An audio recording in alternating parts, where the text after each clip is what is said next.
Hello, I'm gonna do something different with this video. So, Guild Wars 2 came out with a new expansion on Tuesday, boys.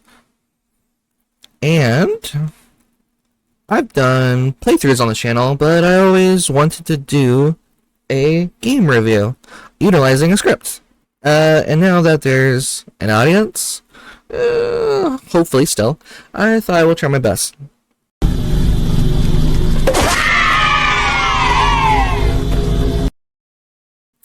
So, with this new expansion, it brought a new map, a new skill set, and another reason to go back to the game.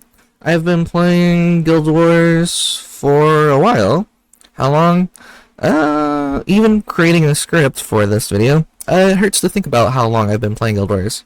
Like, it hurts to try to put together wrap my head around the idea, but it has been since 2006, so 18 years?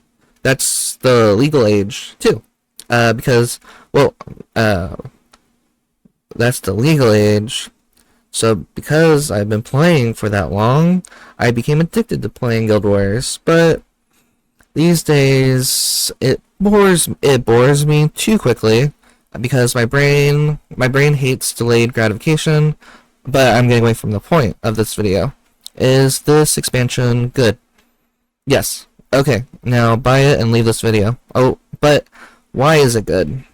I, like most, need more context, so that's what this rest of the video will cover. Who makes the Guild Wars games? It's a company I've known and loved, ArenaNet. ArenaNet. Now, Guild Wars has gone through lots of changes over the years. Originally, it didn't take long to come up with an expansion.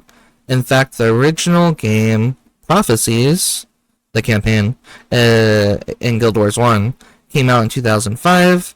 So when did the first expansion for Guild Wars come out? 365 days later, they made... we went to Cantha for the first time. 365 days, a year. They literally timed the release, so they had some spare time to just work on the tweaks. And then the next expansion, Nightfall, which brought us to Alona, another area.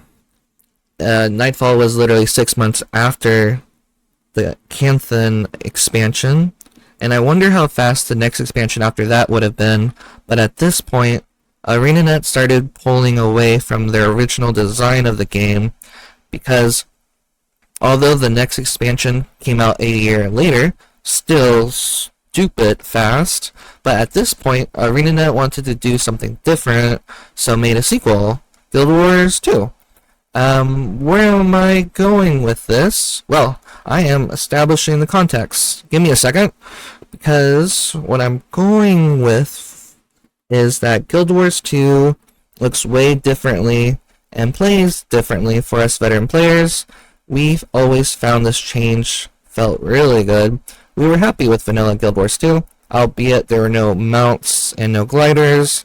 If you played World of Warcraft, everyone knows about mounts, and the idea about gliders took me by surprise, but it was pretty cool.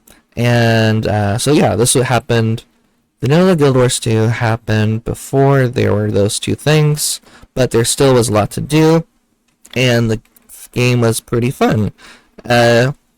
Originally, I didn't get bored with it. What I did was I mainly focused on map completion, which was such a beautiful concept, and because Guild Wars 2 had multiple storylines, that's what I focused on over the years playing. I would play on one character until I finish the story, or I get to a significant point of the story where it all pretty much meshes together, and I just stop. But that's getting away from the point. Guild Wars 2 suffers from a big problem because of the multiple storylines. ArenaNet story progression idea was hated. They had good intentions, and that's where the problem is, the ArenaNet story progression. What they did was, instead of doing expansions originally in Guild Wars 2, they wanted to make the game feel alive by doing slow progression week by week. It's a live service game, which to me was ahead of its time then, because everyone does live service games now. However, that proved as a terrible idea because the community felt underwhelmed by the speed, and ArenaNet was really struggling to make content that fast. And that is what brings us to the topic of today. Ambition. Ambition. Now, I love ambition. In fact, ambition is my favorite word. In Guild Wars 1, you can play only as a human, but classic D&D, Dungeons and Dragons, for those players find that too weak for fantasy. Just playing as human is kind of lame in creating characters. So there was good intention from ArenaNet to give players multiple races, species. However, having to make the exact same armor for different races probably wasted too many resources. Resources being defined as time dedicated to it and money dedicated to it. That's what I would equate to what resources mean when I talk about it. But because they integrated literally everything behind multiple storylines, multiple races, they were stuck with it, creating the exact same armor multiple times, or trying to come up with, armor that everyone would like, even though some characters would not be able to use it because they're maybe like just char armor, cultural armor, and then it was just a huge headache for ArenaNet.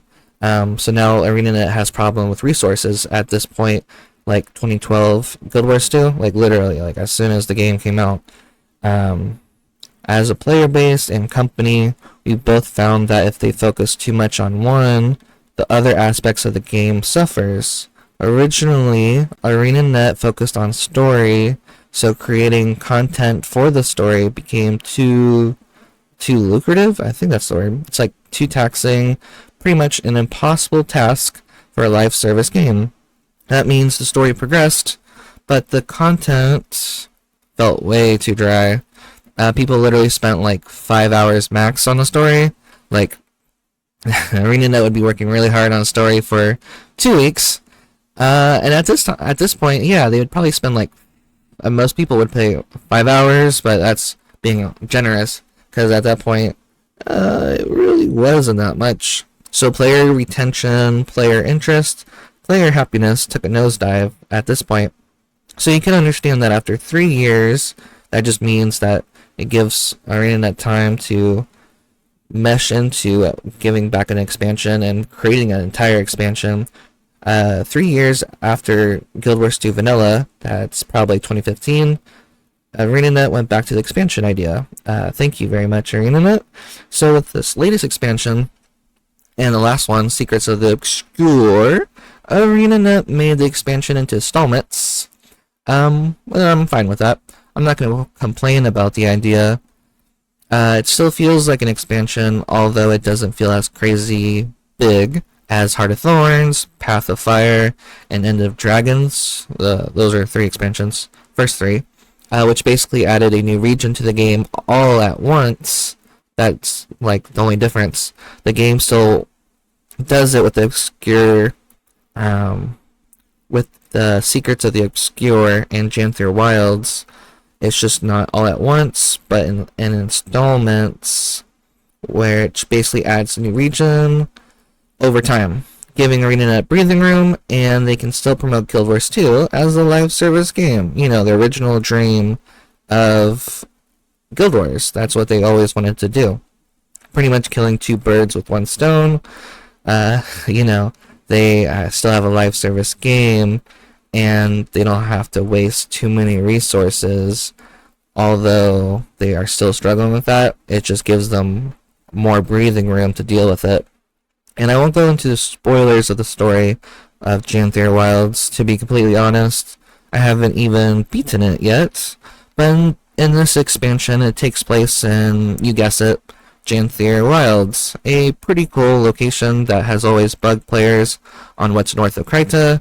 If you played in Guild Wars 1, there was like a small area that was was nearby, and we always thought, or actually what the in-game characters apparently thought, it was just uninhabitable woods. It was just too crazy out there. I'm not too sure, like, if it's like too many monsters. There's just like wild landscape that's unlivable. I don't know what they thought, but they just thought it was uninhabitable woods. I don't know why uninhabitable woods sounds uninhabitable, but I guess it's because there probably isn't a lot of food, or it's just all toxic. Anyways, so with this expansion, they introduced lowland Coden. Since we have usually seen the Coden as polar bears, funny, they are now more like grizzly bears. And hopefully soon we'll see them as panda bears too. And so the lowland Coden are grizzly bears. They are tree huggers, actually. That being they spread peace, not war. And the game kind of hints at that being the story point of this expansion. That's what I'm taking away from it. Learning to not use lethal force. Not lethal, but still an ass whipping. Mucho cool. They added the spear as a weapon on land. You know, you can always use it in aquatic areas. That just means underwater. So now you can use the spear on land. That's what they added on the expansion on top of new characters. Yeah, new characters. And you have to play like 2 hours to unlock the spear. I think it took me 2 hours. I don't know. But once you unlock it on one of your characters, you can use it on all of your characters because it is tied to a mastery. I gave a pretty poor impression of this in the video, but trust me, you can use it on any character. Although it didn't come with more utility skills, that's fine. It would have made sense logically, like in-game kind of thing, since there was no new profession, and that's usually where utility skills come from. So it's just the 1 through 5 skill that has changed for every profession. Pretty cool.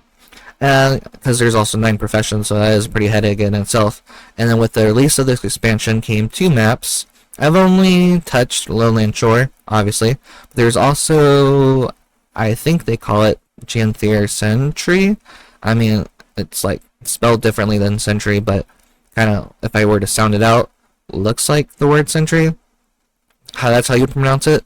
It's a pretty good size in just each area, and pretty good scenery, as you would think. There's waterfalls,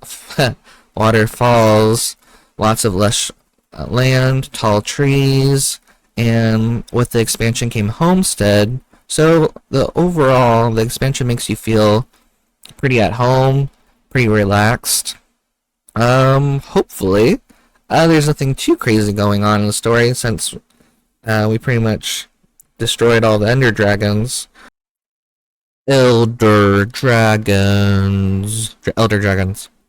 That's what I meant to say.